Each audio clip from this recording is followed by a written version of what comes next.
VC. നിയമന തർക്കത്തിൽ കർശന ഇടപെടലുമായി സുപ്രീം കോടതി. സാങ്കേതിക ഡിജിറ്റൽ സർവകലാശാല വി.സിമാരെ സുപ്രീം കോടതി തീരുമാനിക്കും. ജസ്റ്റിസ് ധൂലിയ സമിതിയോട് ഓരോ പേരുകൾ മുദ്രവച്ച കവറിൽ നൽകാൻ കോടതി നിർദ്ദേശിച്ചു. വി.സി. നിയമനത്തിൽ സമവായത്തിലെത്തിയില്ല എന്ന നേരത്തെ ഗവർണർ രാജേന്ദ്ര അർലേക്കറും കേരള സർക്കാരും കോടതിയെ അറിയിച്ചിരുന്നു. വി.സിമാരായി ആരെ നിയമിക്കണമെന്ന് മുഖ്യമന്ത്രി ഗവർണർക്ക് നേരത്തെ കത്ത് നൽകിയിരുന്നുവെന്ന് കേരളത്തിന്റെ അഭിഭാഷകൻ കോടതിയിൽ പറഞ്ഞു. അതേസമയം ഗവർണർ മുഖ്യമന്ത്രിക്ക് കത്തയച്ചിട്ടുണ്ടെന്ന് അറ്റോർണി ജനറൽ കോടതിയെ അറിയിച്ചു. അതിന്റെ പകർപ്പ് കോടതിയിൽ ഹാജരാക്കാമെന്നും പറഞ്ഞു. കാണേണ്ടതില്ല എന്നായിരുന്നു കോടതിയുടെ മറുപടി. സാങ്കേതിക സർവകലാശാല വി.സിയായി സിസ തോമസിനെ, ഡിജിറ്റൽ സർവകലാശാല വി.സിയായി പ്രിയ ചന്ദ്രനെ നിയമിക്കണമെന്നായിരുന്നു ഗവർണറുടെ സത്യവാങ്മൂലത്തിലെ ആവശ്യം. സിസ തോമസ് വി.സിയായിരുന്നപ്പോൾ സർവകലാശാലയിൽ ചില പ്രശ്നങ്ങളുണ്ടായെന്ന് സംസ്ഥാന സർക്കാർ വാദിച്ചു. തെളിവ് എവിടെ എന്നായിരുന്നു കോടതിയുടെ ചോദ്യം.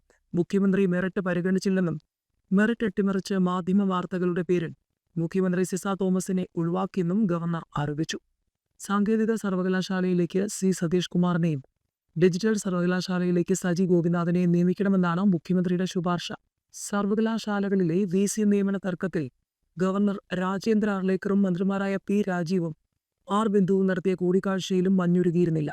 വിട്ടുവീഴ്ചയ്ക്കില്ലെന്ന് വ്യക്തമാക്കി ഗവർണറും സർക്കാരും നിലപാട് സ്വീകരിച്ചതോടെയാണ് അനുനയ നീക്കം പാളിയത്.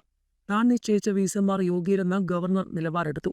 ചർച്ചയ്ക്ക് മുഖ്യമന്ത്രി വരാത്തത് എന്തുകൊണ്ടാണെന്നും ഗവർണർ മന്ത്രിമാരോട് ചോദിച്ചു. മുഖ്യമന്ത്രി മുൻഗണനാക്രമം നിശ്ചയിച്ചത് എങ്ങനെയെന്ന ചോദ്യത്തിന് ഉത്തരം കിട്ടിയില്ലെന്നും ഗവർണർ മന്ത്രിമാരോട് പറഞ്ഞു. സംസ്ഥാന സർക്കാരും ഗവർണറും തമ്മിൽ സമവായമുണ്ടാവാത്ത സാഹചര്യത്തിൽ കോടതി തന്നെ നിയമനം ഏറ്റെടുത്തിരിക്കുകയാണ്. ഓരോ പേരെ മുദ്രവച്ച കവറിൽ നൽകാനാണ് ജസ്റ്റിസ് ധൂലിയ സമിതിയോട് കോടതി നിർദ്ദേശിച്ചിരിക്കുന്നത്.